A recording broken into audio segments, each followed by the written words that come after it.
Good morning. We'll call this meeting of the House Agriculture and Natural Resources Committee to order. Clerk, please take the roll. Representative Fritz, Grills, Hardaway, Harris, Holsey, Hurt, Jones, Marsh, Martin, Reedy, Ritchie, Shaw, Travis, Vital, Wright, Vice Chairman Darby, Chairman Todd. Mr. Chair, you have a quorum. Thank you, ma'am. We'll start out this morning. If everybody will join us in standing, we'll say the Pledge of Allegiance. Representative Holsey will lead us, and we'll have a prayer immediately following. All right, salute, pledge. I pledge allegiance to the flag of the United States of America and to the republic for which it stands, one nation under God, indivisible, with liberty and justice for all. Let's pray. Father, thank you for this day and another day. Thank you mostly for your grace and your mercy and salvation through Jesus Christ and his redemptive work. And I pray that you'll give us courage and wisdom and understanding and insight to do the job here that needs to be done and to do it well. Bless these folks who are here today. I pray in Jesus' name, amen. Amen.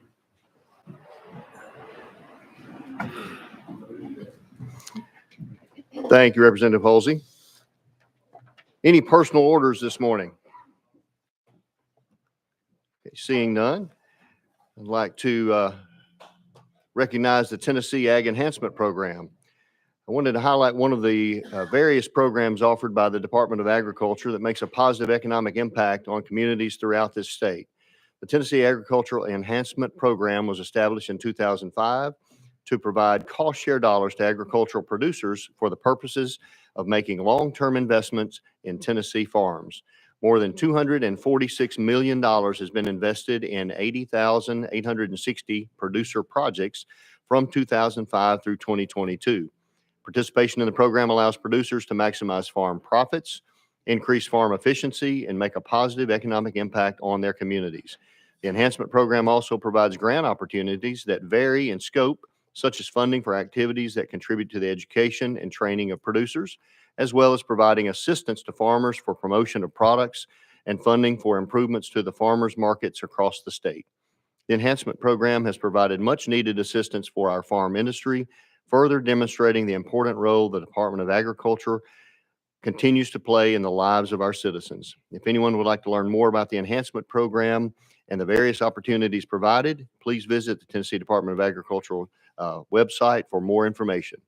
We're always looking for ways to help our producers be more productive with the property, the land that they have and that they have invested in. And we all know there's somewhat of an assault, I guess you could say, on property in this state of converting our most productive ag lands to other purposes. Certainly we need houses and we need roads and we need other things to support our communities. But we at the base of that, we have to have food. So making sure our producers, like Representative Grills, are the most productive they can be and with the land that they have. So we appreciate what they do, and this enhancement program certainly adds to that.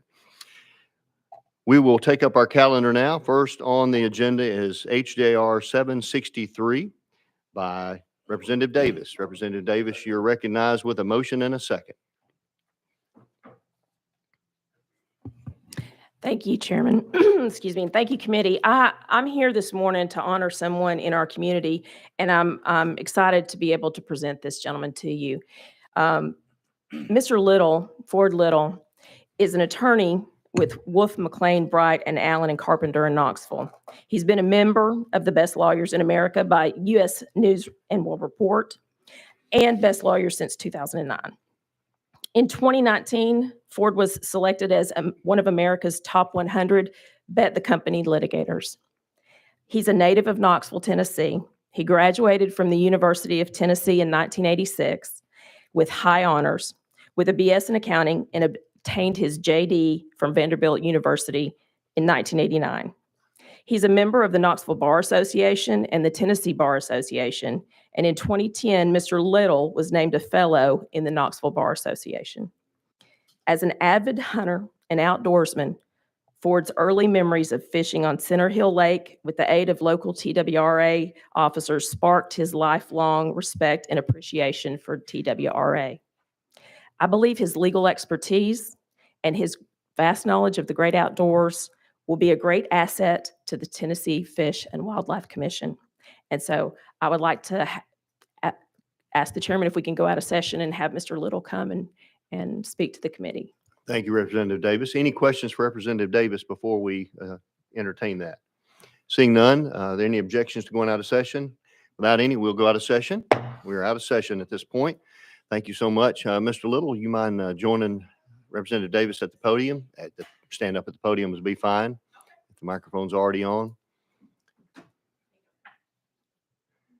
Just state your name for the committee and tell us a little bit about yourself. Certainly. Good morning. My name is James Ford Little.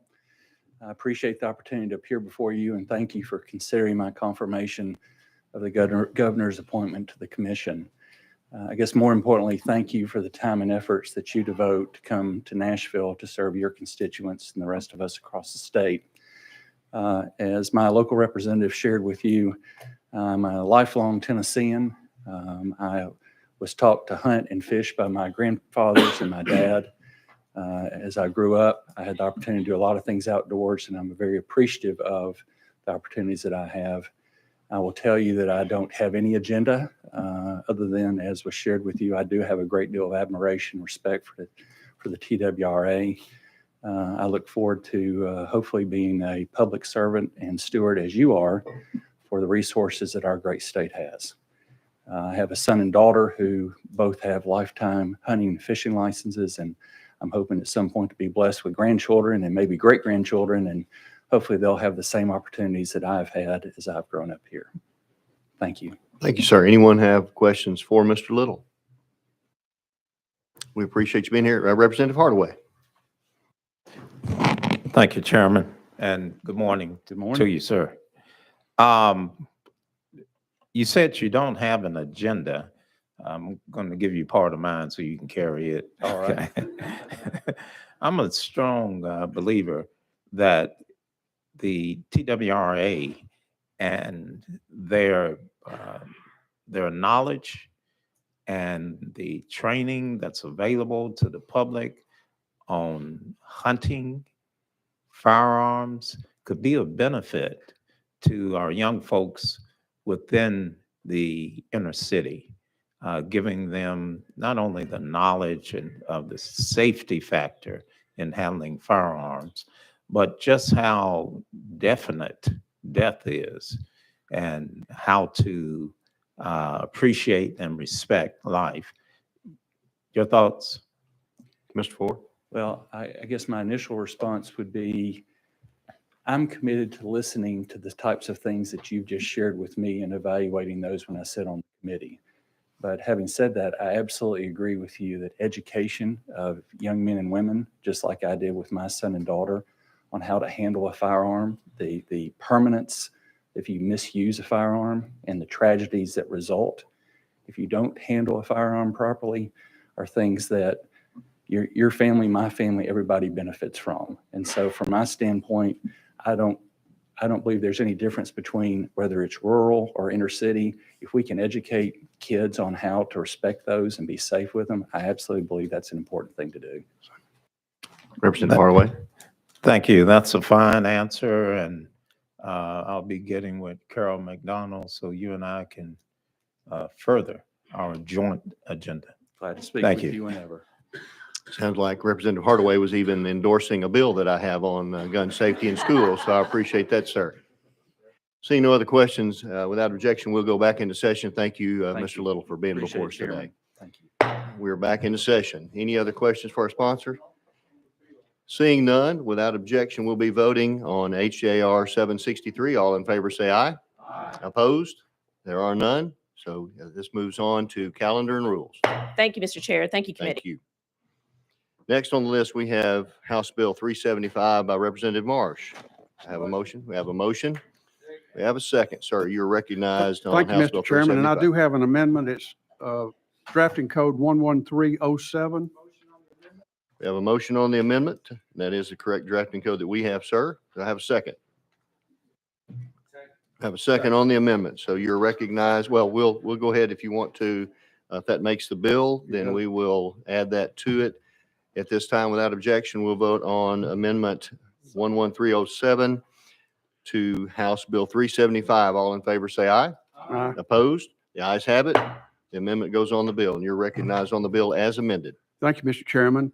And today I do have Doug Murphy, he's Executive Director of the Duck River Agency, Board Member Charles McDonald, and a good friend of mine from Shelbyville, and Miss George Ann Martin. She's the treasurer of the agency. We're proud to have you all here today, and if we do need to have any questions, they will be glad to come up. But this bill today deals with the Duck River Agency, and it was created in 1965 by TCA 64-1-601 for the purpose of developing and effectuating plans and programs for the comprehensive development, including the control and development of the water resources and those portions of the Upper Duck River watershed. The goal of this legislation is to restructure the agency, Duck River Agency, so a reliable, long-term revenue stream is available that will support the Duck River mission, which is developing, protecting, and sustaining a clean and dependable water resource for the citizens of the Duck River region. Parts of this bill: the Duck River is a Tennessee state natural resource treasure, notable for its biological diversity. Balancing the needs of population growth and the aquatic life is a complicated and doable mission. The DRA has operated for 50-plus years on a volunteer agreement with the people who draw water out of the river, and this agreement will expire on June the 30th, 2024. So this legislation will restructure the DRA, requiring a membership fee from water utilities within the Tennessee Aquatic Resource Alterations Permit issued by the Department of Environment and Conservation based on the amount of water treated delivered to the water system. And this reorganization, it recognizes existing DR board members by adding a member for each water system that pays to the board. We've got a great treasure in our river in southern Middle Tennessee that goes through Coffee, Bedford, Marshall, Murray, and Hickman. And what this agency does is it's challenged and its goal is to keep our river clean, keep it available for everything that comes out of it, make sure that it's not misused, and also take care of the environmental aspects of the river. With that, I'll answer any questions. Thank you, sir. Anyone have questions for the sponsor? Representative Ritchie?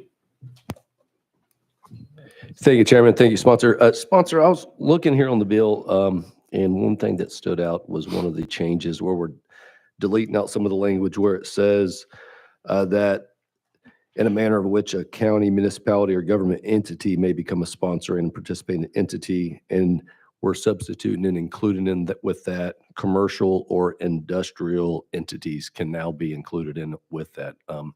So now we're going to take a waterway that's flowing through, and where it was county or local municipalities could end up coming into partnerships along that line. Now we're going to bring in the corporate world, or now they're going to end up having a say in the waterways as well. Is that what this is intended to do? Representative Marsh? The way I understand it, the corporations cannot draw water directly out of it. They have to go through the water systems. They will have an input on if the rates should be proposed to go up. These industries will have an input in that. Representative Ritchie? Yep, that's it. Any other questions? Seeing none, if you're ready to vote. Oh, excuse me, Representative Hardaway, did you have a question? I got my answer. Okay, all right. Thank you, sir. Without objection, we'll be voting on House Bill 375, as amended. All in favor, say aye. Aye. Opposed? The ayes have it. This moves on to calendar and rules. Thank you, sir. Next, we have, excuse me, I'll correct myself. That moves on to finance. Need to read my notes better. Next, we have House Bill 393 by Representative Reedy. We have a motion and a second. Representative Reedy, you're recognized. Thank you, Mr. Chairman. Tracking code 6017 amendment makes the bill. Okay, we have that amendment before, so I have a motion on the amendment. Motion. Have a motion. We have a second on the amendment. If you're ready to vote on the amendment to add it to the bill, we'll be voting without objection. All in favor, say aye. Aye. Opposed? The ayes have it. Amendment goes on the bill. You're recognized, sir, for the Thank you, bill as Mr. amended. Chairman. On this piece of legislation, it refers to itinerant slaughterers. Basically, what it is the slaughterhouses that we have in Tennessee, they got a mobile service where they would show up at your farm, pick the animal up, start the process, and then take it back to where their slaughter house is actually at for the rest of the aging and processing of the beef. This bill was brought to me from Senator Nicely, and what he had found in his part of the state, these services have been offered for a long time but weren't codified, so some of them were concerned that maybe they were breaking the law, and that's the reason for this legislation. Okay, thank you for that explanation, sir. Anyone have a question for the sponsor? Representative Jones. Thank you. To Representative Reedy, does the Department of Agriculture support this legislation? They do. And are there any concerns about public health removing that type of safety precaution? No. Representative Reedy. Yeah, absolutely not. Thank you, Mr. Chairman. And if you'll read in the bill itself, it's still the sanitation and the processing still has to be humane, clean. Nothing has changed as far as that. Representative Jones. And so is that process going to be determined through self-reporting, or is there any type of way to make sure that that is actually the case? Representative Reedy. Thank you, Mr. Chairman. And that's through the rulemaking, and Department of Agriculture still takes care of that. Representative Jones. Those are my questions. Thank you. Thank you, sir. Any further questions? Seeing none, we have questions been called. Without objection, we'll be voting on House Bill 393 as amended. All in favor, say aye. Aye. Opposed? The ayes have it. This moves on to Finance, Ways and Means. Next, we have House Bill 1674. We have a motion and a second on House Bill 1674. Representative Wright, you're recognized on House Bill 1674.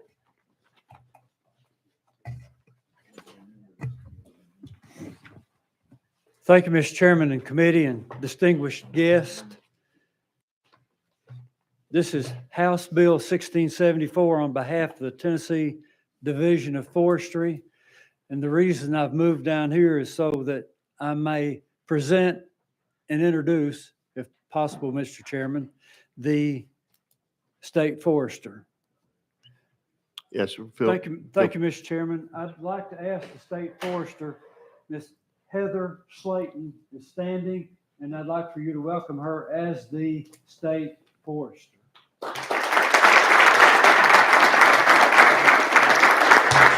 Congratulations, Ms. Slayton. Thank you for that. I appreciate that. Thank you, Representative Mr. Wright. Chairman. Outdoor recreation in Tennessee is significantly increased. As a tourism state, that's a plus for us. I'll characterize this bill as a fix-it bill, in that the Tennessee Division of Forestry being moved out of the Tennessee Department of Environmental Conservation, the Commissioner of Agriculture didn't receive the authority to, for a fee, provide activities like horse rides, extended camping, rallies, weddings, or other organized events, and therefore lost the means to financially properly maintain and protect our forest assets. This legislation more clearly defines the authority of the state forester and their ability to work with nonprofits and other entities to work on recreational opportunities and asset protection. The impact is there are currently 15 state forests totaling more than 166,000 acres across the state. And my final point to all of this moving around of authority and ability is that the monies collected in this fund may be expended only in accordance with annual appropriations approved by the General Assembly. And with that brief explanation, Mr. Chairman, of the bill, I stand for questions. Thank you, Representative Wright. Yeah, we have Representative Shaw on the list for a question. Thank you, Mr. Chairman. First of all, let me commend you for your dress today. You dress very appropriate, and we appreciate that. But I just wanted to ask you seriously, all parties concerned agree on this particular piece of legislation that you're presenting to us. Would that be a fair statement? Representative Wright? Yes, everyone is in agreement, and what it does is it brings things back to an equilibrium but amongst departments that handle our real estate. Representative Shaw? Thank you, sir, for that. I appreciate it very much. Thank you. Representative Ritchie? Thank you, Chairman, and sponsor for the bill. I've got a lot of concerns in this bill. When it came over to me yesterday and then I started digging in, I made a phone call to the sheriff office out in East Tennessee because I noticed right here in Section 3, subsection 2, request assistance from law enforcement agencies and designate officers of those agencies. And I asked them, I said, is there any issues with your law enforcement officers being able to go into this property to assist with violations or criminal activities? I said, absolutely not. We were there yesterday. So why we're putting this in here when they don't have that issue right now is the first concern that I have. Secondly, we're looking at charging a fee for folks utilizing our state forest and being right next to the Smoky Mountain National Park. We've had an outcrying of unsupport and not happiness with us now needing to pay fees when it comes to utilizing the parkways and things of that nature and parking out there. And the overall example that was shared to me with this is because we've got bad actors. So I see later on in this bill, there's civil penalties or criminal charges, things of that nature that can be assessed and taken care of. But it's almost like we're going to penalize the good person because of the acts of bad people. If somebody's going out and dumping off trash, debris, refrigerators, a truckload of tires, I don't think that those individuals are going to pull a permit for us to be able to use a Big Brother data system to be able to go back and look at them. So for those reasons, didn't really have any questions. I dug through it. I can't support this bill in its current form, and I would encourage everybody else to do the same. Representative Wright? Thank you, Mr. Chairman. I would have preferred to answer and discuss these one at a time as we went through them, but I will respond to a view there to be three questions being asked. First, about law enforcement, the receiving end of the complaint has no problem. It's the generating end. It's the Department of Forestries that has a little bit of angst with where do they have the authority to bring in outside assistance in performing law enforcement. The second thing about fees, I view this as an opportunity, as in tourism, for the people that are using to be the people that also support what it is they're using, just as over in other departments within conservation. And it's a win-win. We, the taxpayers, do not have to come up with the resources to help fund what it is we're going out there and having fun with. And the last thing about tires, there are bills floating through the General Assembly right now addressing the disposal of trash tires. This is not collecting a fee off of users to help us clean up things that are environmental impact that are being handled in other means. And with that, Mr. Chairman, I still stand for questions. Thank you, Representative Wright. Representative Ritchie, a follow-up? Thank you, Chairman.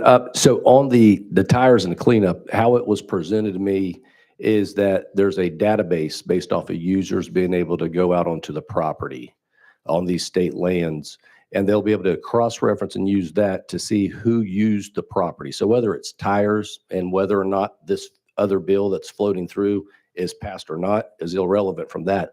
If it's used for a database for tracking the movements of Tennesseans on a state asset, and then we're going to charge a fee and then collect all this data, that's where the concern comes in. And the win-win, I could completely disagree with that statement that it's a win-win, because the folks of Blount County were not happy now that they've got to pay a parking fee out there at the national park. So I don't see how that's a win-win out there. And I see this going down that same slippery slope. I will note that obviously this doesn't affect national park at all. This is only the state forest lands that this is involving, if I understand correctly. Representative Wright? Thank you, Mr. Chairman. Yes. Representative Halsey? Thank you, Mr. Chairman.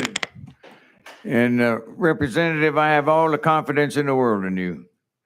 You're my friend.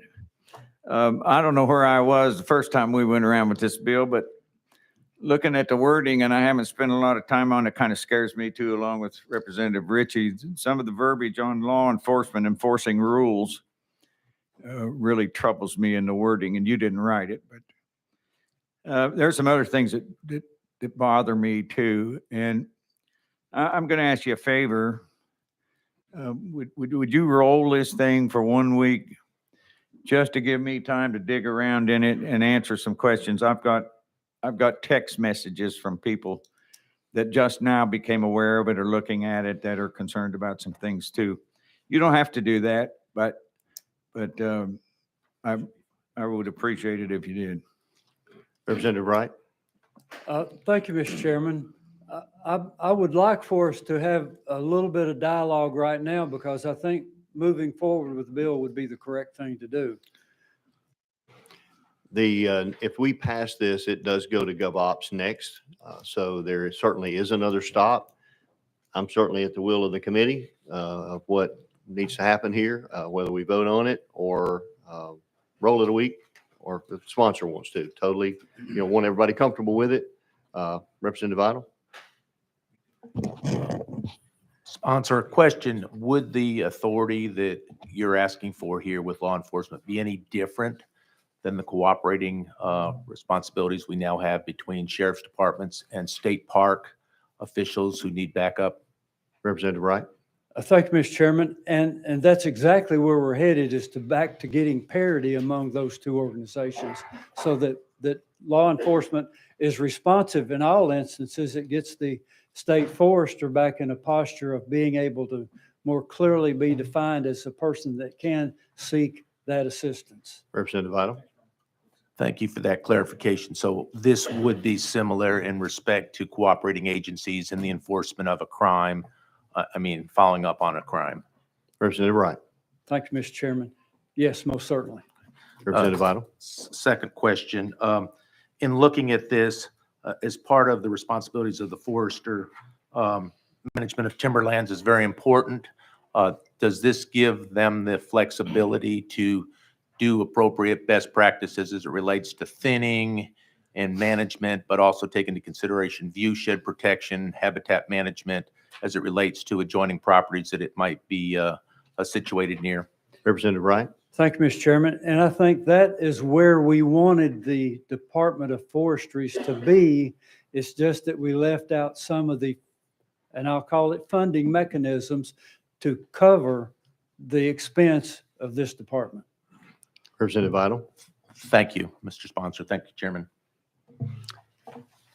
We do have folks from the Department of Agriculture here that may be able to answer a more detailed question, although Representative Wright has done an excellent job, I think, communicating this administration bill. Would the committee like to go out of session to hear from the department? I'm seeing some nods, so I'd say certainly, Representative Hardaway, before we do that, you may have it. Thank you, Chairman. To the sponsor, does this language speak to civil violations only or civil and criminal? Representative Wright? Thank you, Mr. Chairman. And thank you, Representative Hardaway. This would cover both of those instances in civil. And see here again, this is being, this is being double referred. So GovOps is going to have more input on the rule-making part of it, but this is to allow the department to gain access to assistance in law enforcement. Thank you for that. Seeing that we probably do have some questions for the department, without objection, we'll go out of session for a few minutes and hear from them. So we are out of session. We have Ms. Carol McDonald and our state forester, and also Lily Luthett are available here to answer questions. Just feel free to state your name and then give us any information you've heard questions about. Good morning, committee. Carol McDonald, Department of Agriculture. I'm going to defer to our new state forester and let her answer your questions. Perfect. Thank you. Good morning, committee. Heather Slayton, State Forester. Be happy to entertain any questions. You probably heard some of the concerns. Do you have any statement about the concerns that have already been mentioned so far? I do want to reiterate that the GovOps is the next step for this. So there's going to be a lot more opportunity for input. However, this is not a fee to have a blanket visitation use. It is for very specific, in our intentions, very specific high impact use. As Representative Wright mentioned, weddings, races, any kind of events that might cost extra dollars in order for us to enforce and or clean up. It also is going to provide us the ability to provide a more safer experience for the user.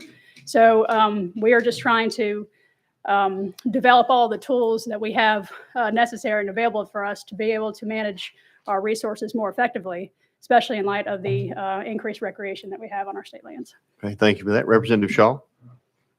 Thank you, and thank you for being here. I'm going to ask you the same question I asked the sponsor. From your point of view, all parties concerned in this have agreed on this legislation. Would that be correct? Yes, sir. Yes, sir. That is correct. Thank you. Thank you, Representative Shaw. Representative Halsey? Thank you, Chairman. If I'm reading this right, before you had the authority to make rules and now you're transferring that over to the commissioner. Is that correct? Ms. Slayton? Yes, sir. Okay. Representative Halsey? I really have some worries. People messing up the forest or dumping tires or all that kind of thing. Yeah, we need an answer for that. Need to fix that. I don't have a problem with that. Some of this wording scares me. On the second page on point 2, it says you have a right to enlist law enforcement to not just enforce the law, but it says to enforce rules as well. That really troubles me. There's some nefarious stuff going on with outside of Tennessee's groups to promote Agenda 21, Agenda 30, and issues deal with conservation easements that scare me to death. Some of this wording troubles me a great deal. The being able to regulate marriages and who's running naked in the forest, I understand that. I don't have any problem with that. I do have some problem with the way this bill's written. Ms. Slayton, can you just reiterate again the intent and purposes of this? Maybe some of the more specific things that you're intending to have permits for and fees for? Yes, sir. Thank you. So we do already have a process in place by which we can request extra law enforcement help, and that help has come in the past. So I want to make sure I thank local sheriff's departments, our TWRA brethren, our TDEC brethren. So we do have a very solid cooperative relationship with law enforcement officers already. This just more or less formalizes that relationship. So I just wanted to make sure we were clear that already exists. And the Division of Forestry, we are not law enforcement officials. We do have an agricultural crime unit within the division, within the department. However, we have 15 state forests, 166,000 acres across the state. These crime officers also have authority to enforce the laws and the rules of the rest of the department as well.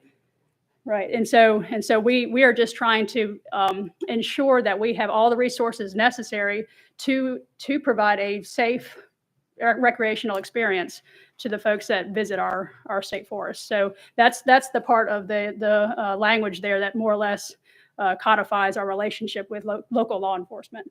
But again, to reiterate the uses that we're concerned about, it is those high impact uses. This is not a day pass approach. We're not interested in that at this time. We are interested in helping us better recoup some costs from maybe a high impact recreational event that has maybe caused some litter or some damage to our natural resource, trail degradation, that sort of thing.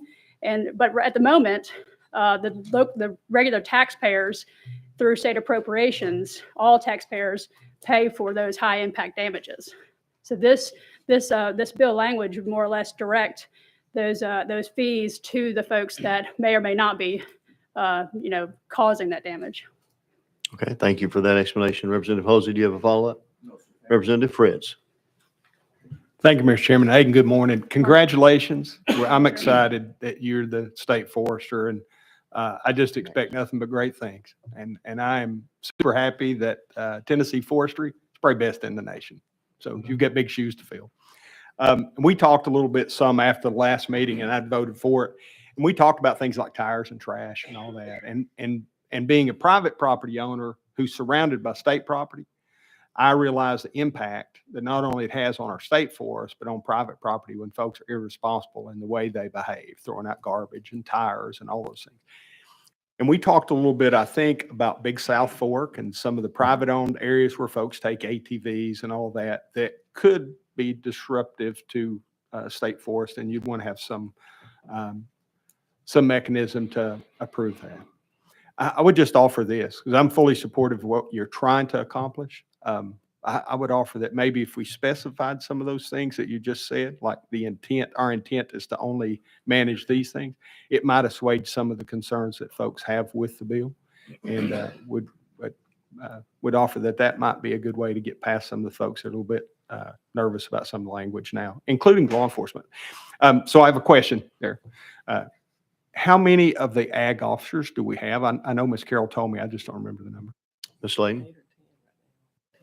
We have 10 across the state.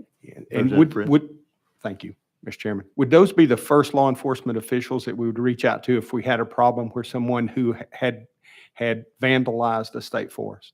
Ms. Layton? Thank you, sir.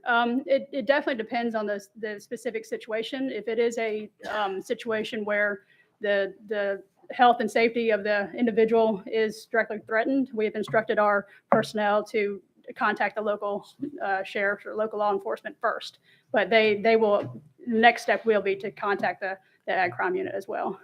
Representative Fritz? So threat to the individual, that I'm assuming you're referring to, maybe there's folks there that you would be concerned about the health and safety of your ag enforcement person and calling for like a backup to go with them. Is that what I'm understanding? Ms. Layton? Thank you, sir. Or the observer. Okay. Yes, sir. Representative Fritz? Thank you. I appreciate that. And one last question.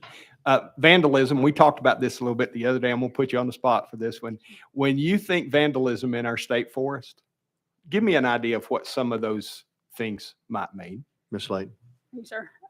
Well, vandalism in the form of littering, in the form of damaging our state facilities.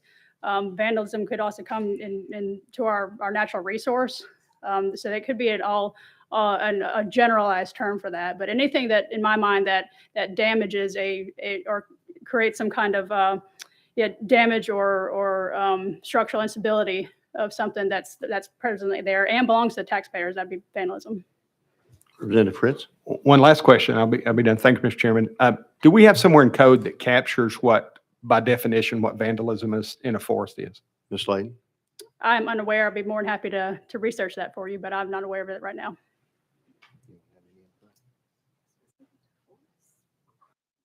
We're not sure we do specific to forest. There may be something in vandalism in general.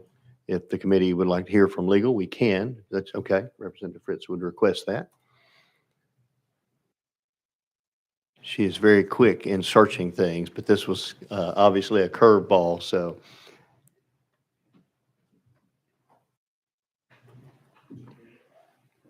While she's looking that up, Representative Reedy? Thank you, Mr. Chairman. And this is really not a question, but as my family, we own forest property, and something that we're kind of missing the point, but sticking to the point. Yeah, we talk about vandalism, but then there's property rights. And of course, there's the private property next to the forest property. And sometimes people forget the boundaries of the property where they're harvesting timber. And I can see where this would come into play. It's a warning flag to the loggers or those that own property next to forest property is do not steal public property, which becomes a problem. Or they get over there with their equipment, log skid or whatever, and end up tearing up the property. And of course, it was very interesting. My time stationed in Germany in the Army, when we went out to the forest and we used those for our field maneuvers, problems, all that, if you skinned a tree, you just owned, a large sum of money to Germany, the country that we were in. And it's the same thing. And that's where I see with this Class C misdemeanor. I do sit on GovOps and look forward to the rulemaking process, because I think we'll flesh out a lot of the conversation we're having today in that committee, because We're pretty thorough in that committee. If we see something going off the edge, we'll drag it back into the middle, the center of the conversation, and hopefully get it right the first time, so we don't have to come back the next year to solve that situation. Thank you, Mr. Chairman. Thank you, Representative Reedy. I think we'll go now to legal to ask a question. Love Middleton, Office of Legal Services, specifically for purposes of vandalizing a forest. We don't have a definition for that term for that specific instance. There's a definition of, or rather, I guess, a description of what the offense of vandalism would be under Section 39-14-408. And it says that a person commits the offense of vandalism who knowingly causes damage to or the destruction of any real or personal property of another or of the state, the United States, any county, city, or town, knowing that the person does not have the owner's effective consent. If they solicit, direct, aid, or attempt to aid another to commit vandalism of a retail merchant, that part's probably not particularly relevant. All the other aspects of the definition deal with retail merchants specifically, but no, for purposes of damage or vandalism to a state forest, I've not been able to find anything for that. It certainly sounds like that that does encompass, though, the damage and harm that can be done to the state resources. So, Representative Fritz, anything else? Okay, seeing none. Representative Ritchie. Thank you, Chairman. Thank you, Senator, for being here. It's part of what I was going to ask. I think Representative from East Tennessee over there with me asked as well. Would it end up making sense for this particular language? The part that really just bothers and just has my flags going up all over the place and why I've shared my concerns is how broad everything is. And I don't like the answer, oh, it's going to go to another committee to be fleshed out. Because if we can flesh it out here, then it should move on. If we can't get everything to a good standing at this level, then it shouldn't go somewhere else for them to be able to dig in even more, although that's the overall process for them to see what we missed out. But if there's concerns where we can bring it more narrow in, I know that my colleague mentioned being a little bit more specific. Is that something that would still, because I see a lot of the benefits of what's trying to happen in here, but it's that growing a bureaucracy, it's that big brother overlook coming down and kind of hitting the individual that wants to go out and enjoy the state parks. And although it's for those high impact uses, there's nothing that's clearing it out from the daily passes. So right now it's not intended for that, but in a year from now or 2 years from now, we're opening up that code to where now all of a sudden we're going to end up having a daily impact. And then people are going to be coming back to me and saying, hey, why did this come through? And the answer is going to be, well, because they said it was only for the high impacts, but would it make sense for us to really dial in and put into the code more for the high impacts for what you're wanting to accomplish with this? Ms. Slayton? Thank you. I think it would make sense. And I think when we drafted this language, and I believe my other agencies who manage outdoor recreation in this room would agree that since COVID, we have had a tremendous increase in outdoor recreation. That's a good thing. I mean, we have a very impressive, we're very blessed with natural resources in the state of Tennessee, and we want people to use our resources. However, we have not done a good job, I'll say that. Well, not done a good job of capturing the types of use and the number of use, especially on state forest. I'm not going to say that for our environment of conservation folks, because they're experts at managing that. But for state forest specifically, that's what I want to make sure we're talking about here. State forest, we know that we have an average of 15 of these permits a year that we've over the past several years that we have issued. And so we're not talking about a massive amount of permits. However, we can probably say that I have tens of thousands of dollars in overtime that regular taxpayers had to pay for those same uses. So, all that's to say is I certainly think we can be a little bit more specific, but also wanted to say that we have a model already that we can follow. We have done a very good job of partnering with our TDEC brethren to understand how, and for my term as a forester, how the humans interact with the trees, right? I'm not really all that schooled in recreation, but I am very schooled in how to manage trees. So we lean on them to help us understand that, and they already have a model by which we intend to to engage and to understand a little bit more. So we don't feel like this is going to be completely out of left field. We are going to lean heavily on what is already working for state government. Okay. Thank you, Ms. Slayton. I appreciate y'all being here for us today. Without objection, we'll go back into session. We're back in session. Representative Hardaway. Thank you, Chairman. Actually, I wanted to congratulate our new forester on her appointment and looking forward to working with you. Thank you for that, sir. Representative Grills. Thank you, Mr. Chairman. I want to just, seeing all the conversation we've had and the questions been brought up, I make a motion we roll this bill 1 week, take it back up again next week. We have a motion and a second to roll this bill 1 week. Any objections to that? Without objection, we'll roll this bill 1 week. Next on the agenda, we have House Bill 1689 by Representative Grills. Do I have a motion? I have a motion and a second. Representative Grills, bill's property before us. You are recognized. Thank you, Mr. Chairman and committee. What this bill does, it deals with the illegal dumping of tires. And I believe Chairman Halsey mentioned that a while ago. I live in Dyer County. That's one of the counties in my district. And we've had a huge problem over there with people going up to a place of business saying, hey, we'll take care of your tires. They pick the tires up, they put them in a trailer, they take them to some vacant lot somewhere, dump them off, and they take the money and run.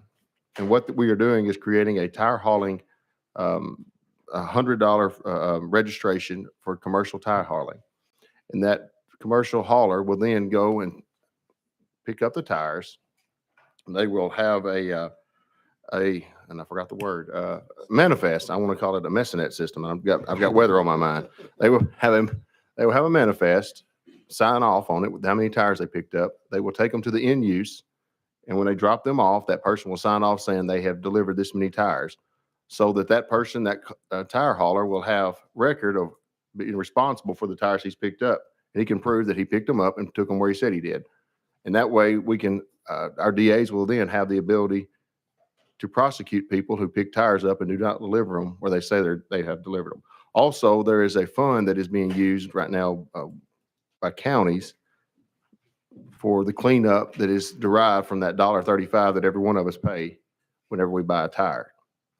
And they take part of those dollars and they can use them within the county to clean up illegal dumping sites and things of that nature.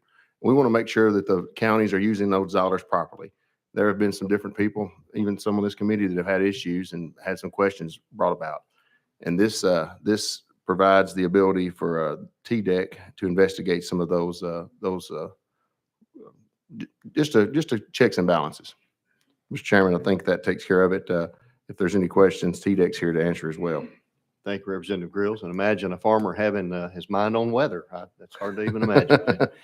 Any questions for sponsor on this one? Representative Hardaway. Thank you, Chairman. To the sponsor, in Shelby County, we have organizations that may do special events for collecting tires and then disposing of them properly. How would this bill impact those advocacy groups? Representative Grills. Thank you, Mr. Chairman. I don't think that it will affect them at all, but I would, we can defer to TDEC if they would want to answer, but I see an okay out there, but I do not think that affect them at all. This is strictly for commercial tire haulers. Representative Hardaway. All right, then just to make sure that we got a clear cut statement, these groups will not be charged that $100. That is correct. All right, thank you.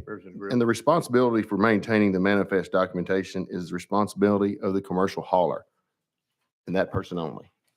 So would not affect the retailers that are collecting these tires upon a sale. Thank you for that. Any further questions? Representative Shaw.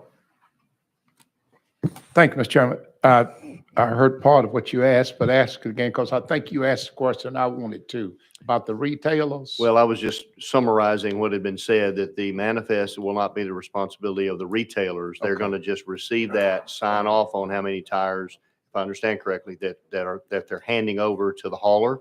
And that gives documentation to that hauler when he ends up at the end of wherever he's delivering those tires, then they'll sign off that he delivered that many tires. All right. Thank you for that explanation. Thank you. Any further questions? Seeing none, if you're ready to vote on House Bill 1689, all in favor say aye. Aye. Opposed? The ayes have it. This moves on to GovOps. Representative Marsh, you're recognized. Thank you, Mr. Chairman. I have a visitor in the crowd today, Shelbyville, Tennessee Chief of Police, Jan Phillips. We're glad to have you up here, Chief. Thank you. Thank you, Chief Phillips. Glad to have you. Without any further business before the committee,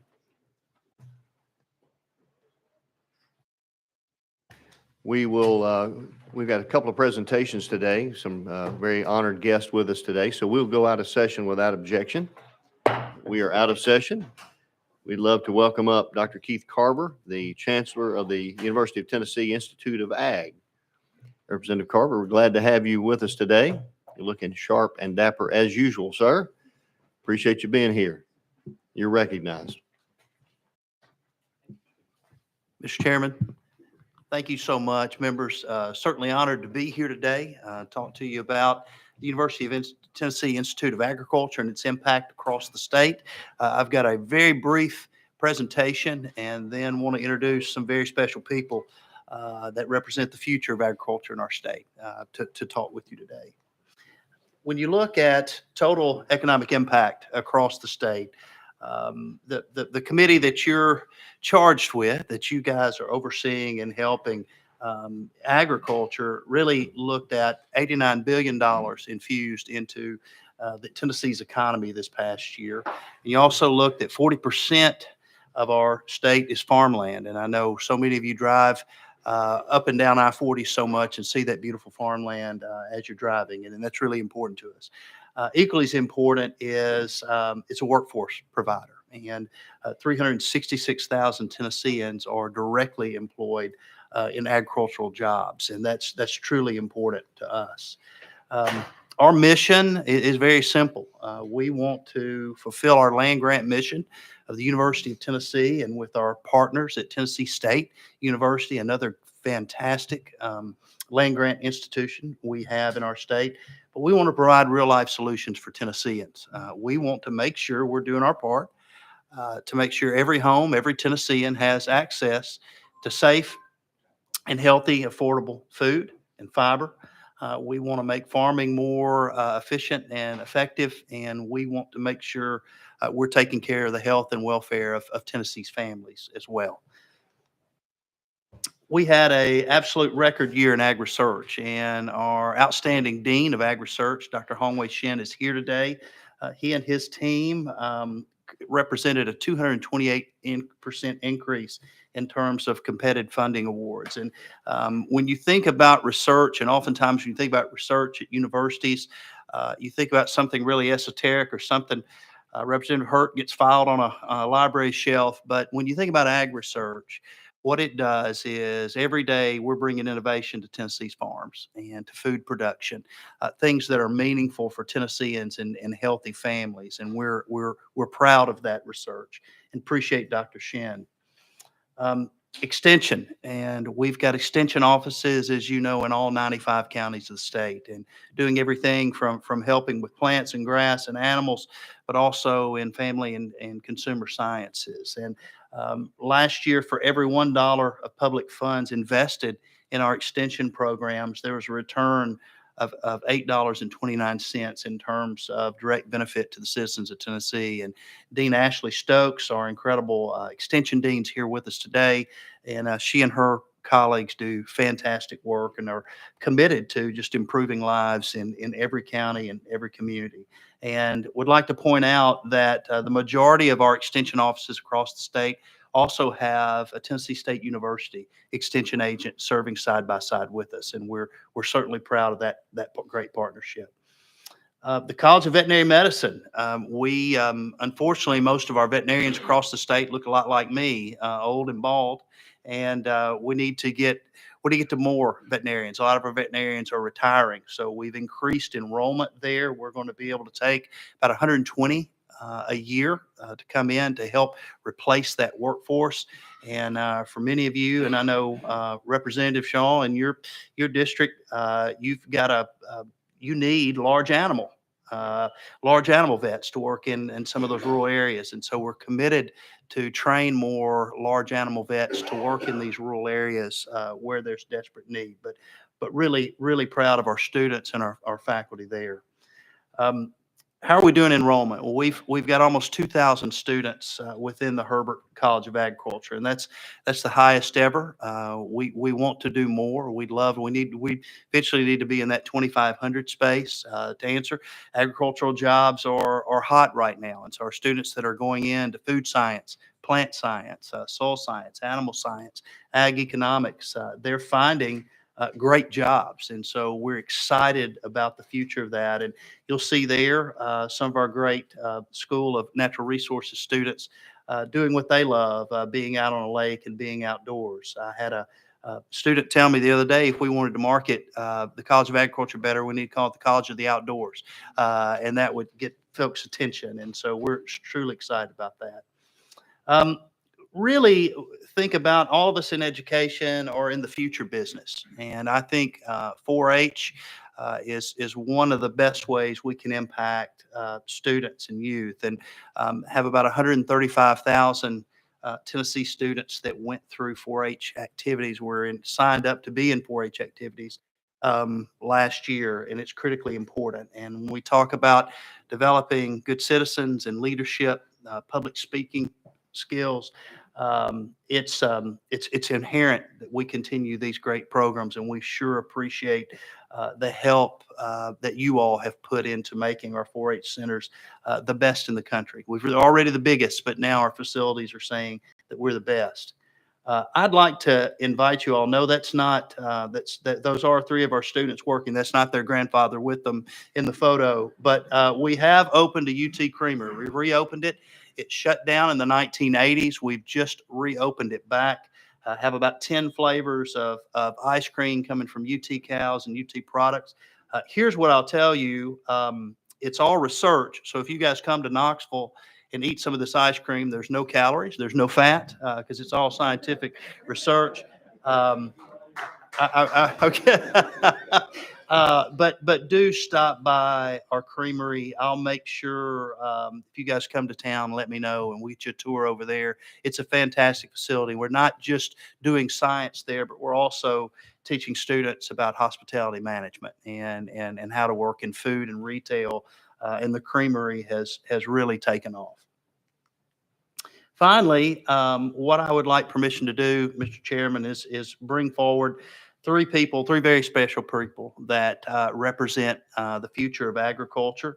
We have Mariana Chester, who is a freshman food science major from Weakley County, Tennessee. We have Jarrett Tubbs, who's a sophomore in ag leadership, education, and communication. He's from Henderson County, Tennessee. And we have Leanne Hopper, who is a graduate student. I tried really hard 5 years ago to recruit her to UT Martin when I was at Martin. She said no and went to this place called Mississippi State University, but we got her back.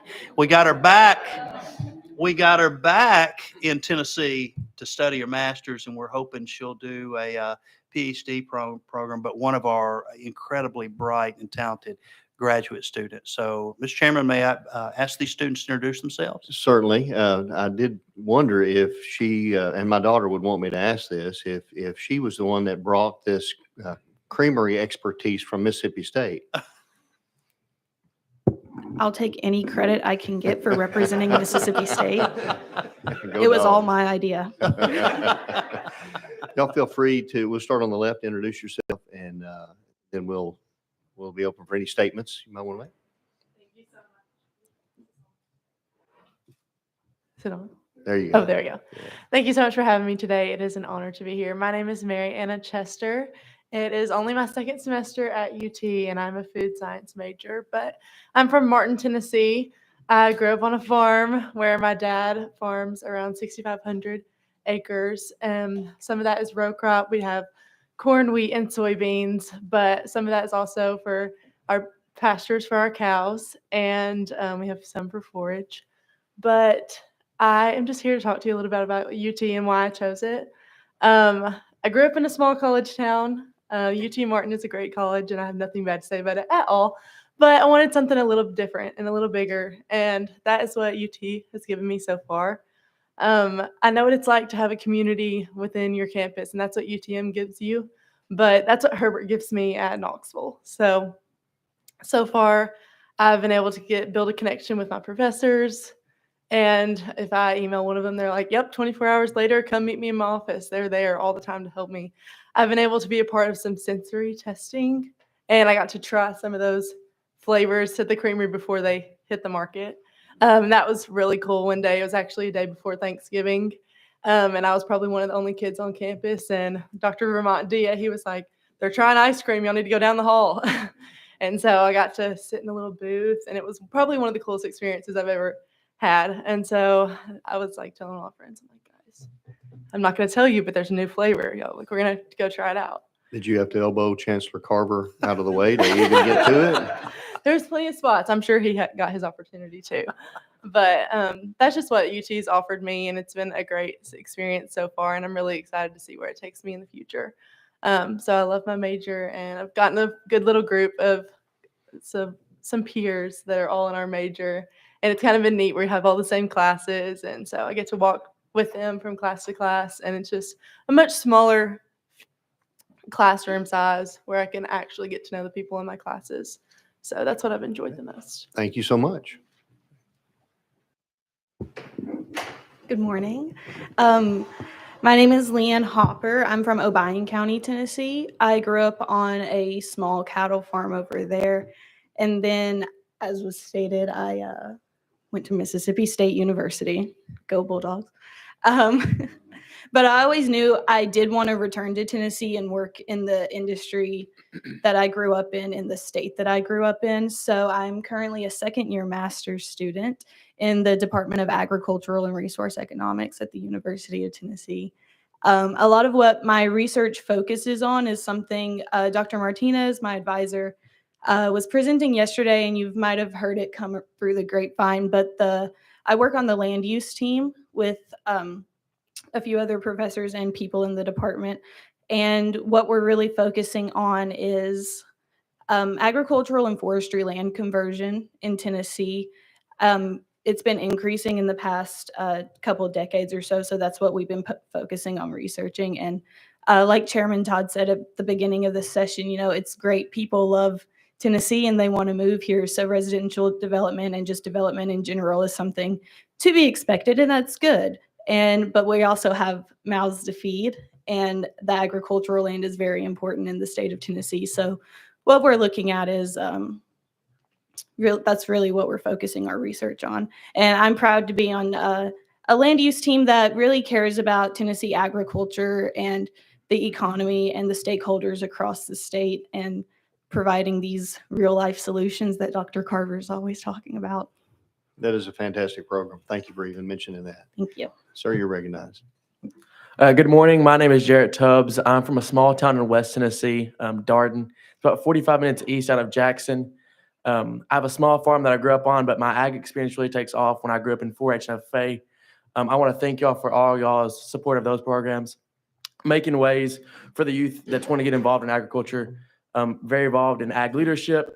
And then I chose UT. My senior year, they started something special called the UT Distinguished Tennessean Award. And it makes a way where it gives students that are applying for UT it waives all of their tuition and fees. And so I was selected as Ascension County's, what's what I'm looking for, award recipient of that. So that was really special to get that award. And that's why I chose UT. For the Herbert side of things, I serve as a college ambassador. So like Dr. Carver said, we have roughly 2,000 students within the Herbert College of Agriculture. And I give tour guides to prospective students who want to possibly come to UT, major in one of our 13 majors in the Herbert College of Agriculture. With those 2,000 students, that might sound like a big number, but we have a 13-to-1 ratio for our faculty to students. So that meaning that you can make the campus really small. So I had a classroom one time, it was in probably a 130-seat lecture hall, but they had 7 kids in it. So I really got to know my peers, really got to know my professors. You get that one-on-one connection, and it's all possible because of the work that Dr. Carver mentioned with our real life solutions, making those possible for our students to not only have a good experience at UT, but have a great experience at the Herbert College of Agriculture. Thank you so much. I appreciate that. Representative Fritz, I think you're first on the list with questions. Thank you, Mr. Chairman. No question. I just wanted to extend a big thank you. Your Loudoun and Roane County Extension Office, John Goddard, the engagement they have in the community, Elizabeth, Sharon, you just lost Lindsay. She went to be a teacher, big loss. But their investment in kids, I got a chance to go to one of the classes at Lenore City Intermediate School, 4-H classes. I'm telling you, you have an all-star team there, and I appreciate what they're doing for my district. So thank you so much. Thank you, sir. Representative Grills. Thank you, Mr. Chairman, and I appreciate you guys and gals for coming up. I want to just hit on what you said, Ms. Hooper, right? Hopper, I'm sorry, Ms. Hopper, about the land loss and the conversion there. Would you just give a little bit more detail on what some of the things that y'all looked into and maybe some of the scenarios that you worked with and some of the ideas you had maybe to curb some of that? Ms. Hopper. Yes, sir. So what we started with was we have parcel level data for 87 of the 95 Tennessee counties that we receive from the Tennessee Comptroller or the Treasury and Tennessee Property Assessment data. So what I've been working on the past year or so is with these files that we got, I have shape files and attribute tables that have 143 variables for every single parcel in those 87 of the 95 Tennessee counties. So I work in a software, it's called ArcGIS Pro. It's a geographic information software. So I can basically input all of these variables and all of these parcels and make a map, creating a conversion sheet. So the majority of our data started in 2014, and we're comparing it with the newest 2023 data. So we have this 9-10 year time span that we're looking at, and we can show exactly what parcels in these counties are converting and what type of land classification they're converting to, as well as the acres that are being converted. So what a big trend we've been seeing across the state is that the majority of agricultural, farm, and forest land is converting to residential land. And that's where the majority of the parcels being converted and the acres are being converted to. So we've started, at least in my thesis, running some analysis, some econometric models to figure out what exactly is like the drivers or the variables that are influencing this conversion. And so we've got some results with that, and we're working towards making predictive models, and just there's endless possibilities with the amount of data that was provided by the Comptroller, the Treasury, and property assessment data. So we're really just at the beginning stages of everything. We've also been working on overlaying the crop productivity index for Tennessee. So basically the NRCS, Natural Resource Conservation Services, has a file that I can use in GIS, and it's basically tells how productive the land is going to be in a scale of what we look at it as like red to green. And so we can see these converted parcels, what type of land or how productive the land is based on the National Crop Productivity Index that's being converted out also. Thank you for that information. Dr. Martinez is almost floating out of his seat, beaming with pride back there. But He told me to not disappoint him today. Oh, you didn't. You certainly didn't. Representative Grills, and we're getting really short on time. Okay, So I'm sorry. I just want to go back. I appreciate that answer so much. But how, what do you see as far as what solar farms are doing to the cropland, and how much valuable cropland are we losing to solar farms? And a lot of that's not being converted to like C1 or C2. That's staying in the FAR as far as its classification. So as far as what I've been looking at, we haven't specifically narrowed down, like if we wanted to look at, for instance, exactly the impact that solar farms are having. I haven't had experience like narrowing it down that much. Okay. We just got to the point where we've got the 87 counties finished, and we're working on the crop productivity index level right now. So once we get kind of all the foundational transition and conversion information out of the way, then we can start focusing on like very specific topics such as that. I can certainly see the need to have your folks back and have a lot more questions for us. Thank you so much. Representative Reedy. Thank you. Thank you, Mr. Chairman. And of course, there's a great asset to UT, and it's a good friend of my wife and I. It's Dr. Lynette Edwards. And we all were undergraduate students back in the 80s at Austin Peay State University. And if you haven't read her resume, or anybody in the room, it's amazing resume, but I'm very proud of her and the work that she's done. And if you haven't had her as a professor, do so. Thank you, Mr. Chairman. Representative Hurt. Thank you, Mr. Chairman. I want to thank all three of y'all, for each of you, for being here and your discussion. I think the committee would agree that that's an impressive group of students right there. And I just wanted to make note that all of them are from what would be considered West Tennessee. So we thank y'all. Excellent point, sir. Excellent point. Representative Hardaway. Well said. Thank you, Mr. Chairman. And I can't remember the young lady's name. Diana? Marianne. Mariana. Yes. On the creamery, is any of that product in retail?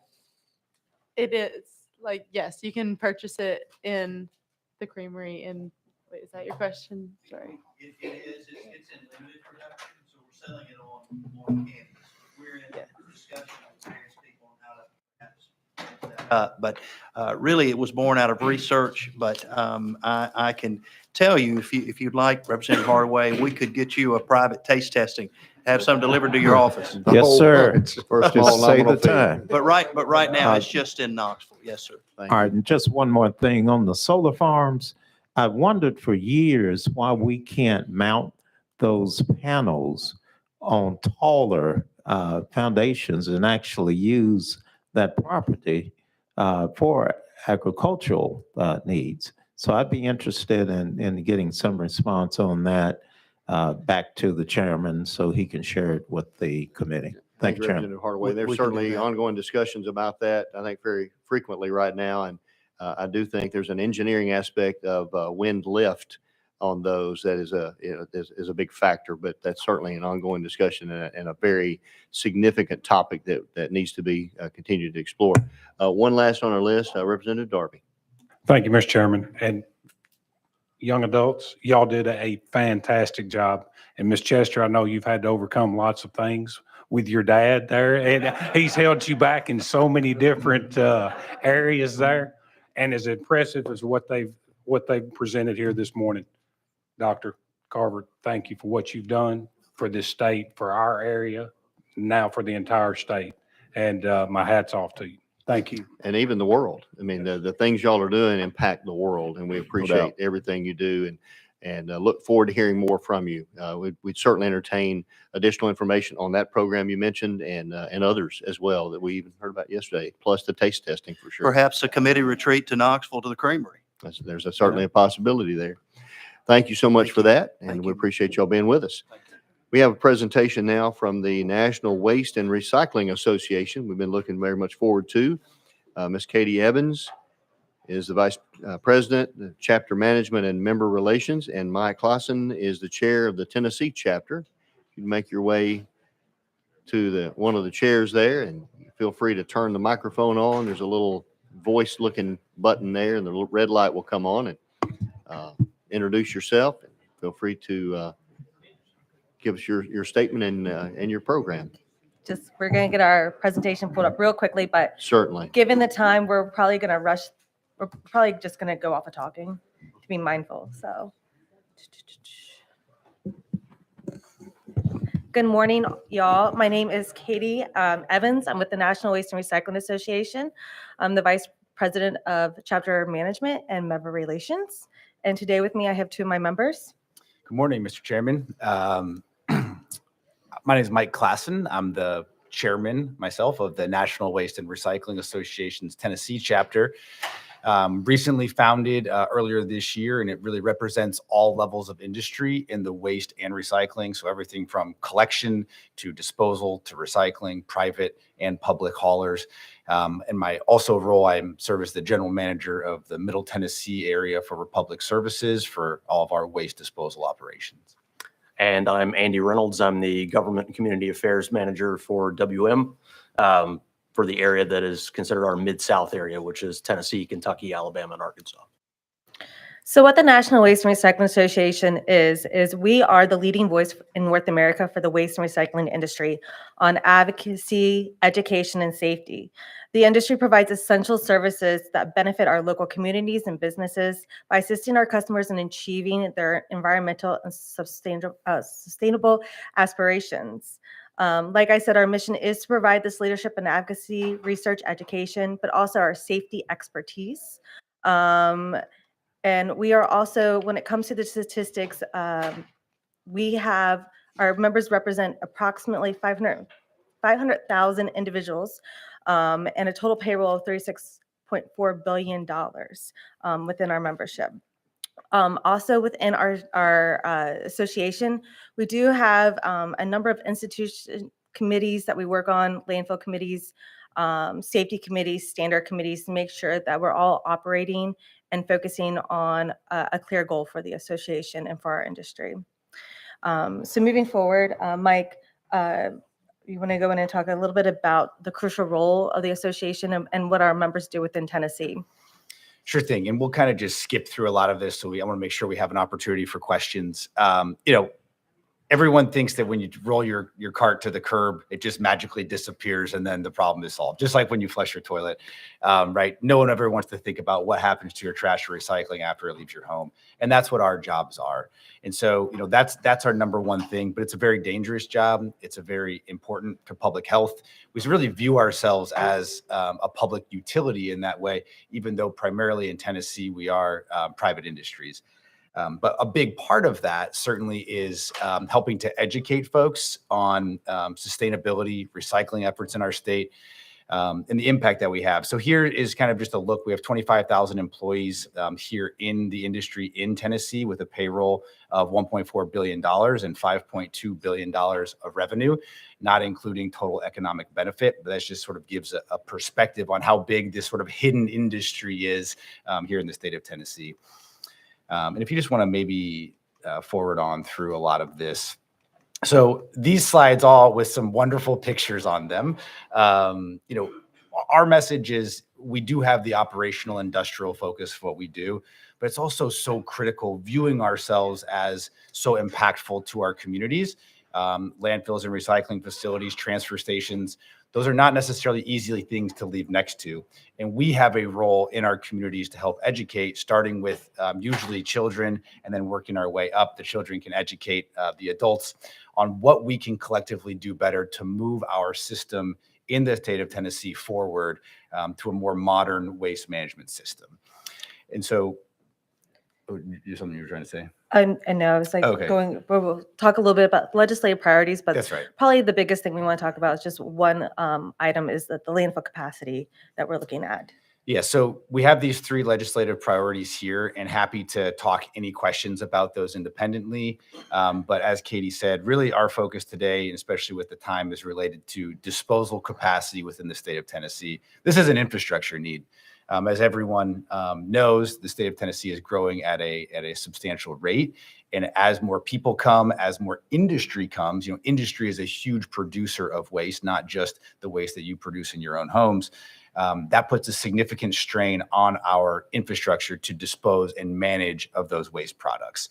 So it's really important right now. This is primarily a Middle Tennessee problem. But what's really important to note is that's not where it stops. So this is a cascading problem that it's most prevalent right now in Middle Tennessee. But as soon as landfills start filling up in Middle Tennessee, those facilities, that waste still needs to go somewhere. The waste isn't stopping. It's a faucet that you can't turn off. And so that material then moves at significant cost to taxpayers, at significant impact to our roads and infrastructure network, to facilities farther and farther away. Those problems then permeate out cascade into other parts of Tennessee. This is a map that the Greater Nashville Regional Council put together. And the main focus here is this. It's really easy, I think, for counties to say, we just want to take care of the waste that we generate here. It's most important. We don't want to bring other people's waste in.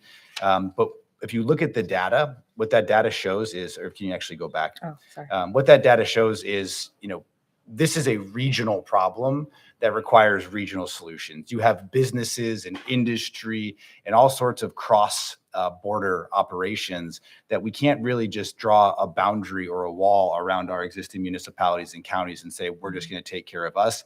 This is a problem that doesn't respect those county lines. So it truly is in this region, about 70% of the waste that's disposed in Middle Tennessee is generated within the region.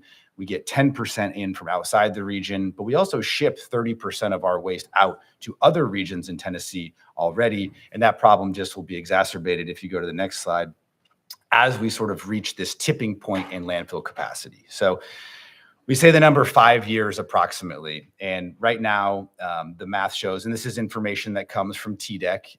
Every year, every landfill in the state reports this information. But we have a lack of regional disposal capacity and really unavailability of recycling programs. 30% of what gets disposed could be recycled, but right now those recycling programs aren't mature enough to really have any legs. So within the next 5 years, and this is a graph specifically on Middle Tennessee, we are going to be out of disposal capacity for all Middle Tennesseans, which then becomes a problem for all Tennesseans. Within 150 miles of Middle Tennessee, we have about 10 years of disposal capacity. But as you can imagine, hauling a ton of waste 150 miles is a substantial cost to taxpayers and a substantial impact on our roads.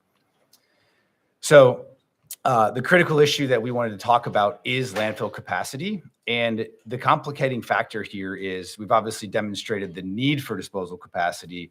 The problem that landfills are running into in the state of Tennessee right now is that local opposition to every single proposal has left the region running out of time with rapidly dwindling disposal capacity and no realistic plan to support that infrastructure need. That problem is going to cascade statewide. So the local approvals process, and I want to be very clear that what we're talking about here, I think it's a good soundbite to say people are trying to take away local approval. And I want to be very, very clear that that is not what we're talking about. Local approval is critical because the people who are closest to disposal facilities are disproportionately impacted by those disposal facilities. What we're talking about is the process for local approval right now relies on what's called the Jackson Law, which I'm happy to talk about a little bit further, a very antiquated piece of legislation that was never intended to exist for many, many years like it has, as well as the existing regional planning board process. And that's really the same thing. We have what amounts to veto power at multiple places in the code. That code competes with one another, and there's no clear process for facilities to be able to move forward to really support the needs of Tennesseans everywhere.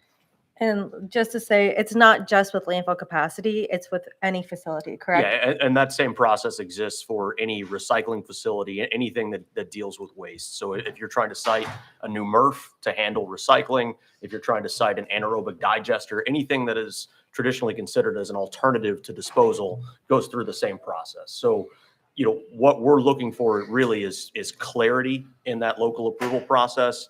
Statutorily, there's a lot of confusion right now about not just from the waste and recycling industry, but from elected officials. When does the Jackson Law even begin? When is it triggered? We currently apply for expansions or siting for a facility directly to TDEC. TDEC cannot even review that application until the Solid Waste Region Board steps in and votes on the approval. There's no requirement for subject matter experts to sit on a Solid Waste Region Board currently. So I think we just would like some clarity on how we proceed. I think you have a lot of good information that we really need and we need to consider. Would you entertain coming back at another date? I'm sorry, we've run up against a really hard stop and we've got several people on the list for questions, but we're going to have to get out of here. So if y'all would be willing, we'd love to have you back because this is a very critical topic. As you said, the faucet never stops. So I appreciate you being here. Sorry to cut it short because we were very interested in what you have to say. And thank you for speeding through that. So it gives us a little teaser of what may be to come. So we will certainly have you back very soon. Thank you again for being here. Without objection, we're going to go back into session. We're back into session. And if you could, we'd appreciate you making that slide presentation available to us. If you'll get that to my office, then we'll distribute it to the committee because they're very interested in it. Thank you. It's on the dashboard. Thank you for that. All right, seeing no other business before the committee, if there's no objection, we will adjourn. The committee stands adjourned.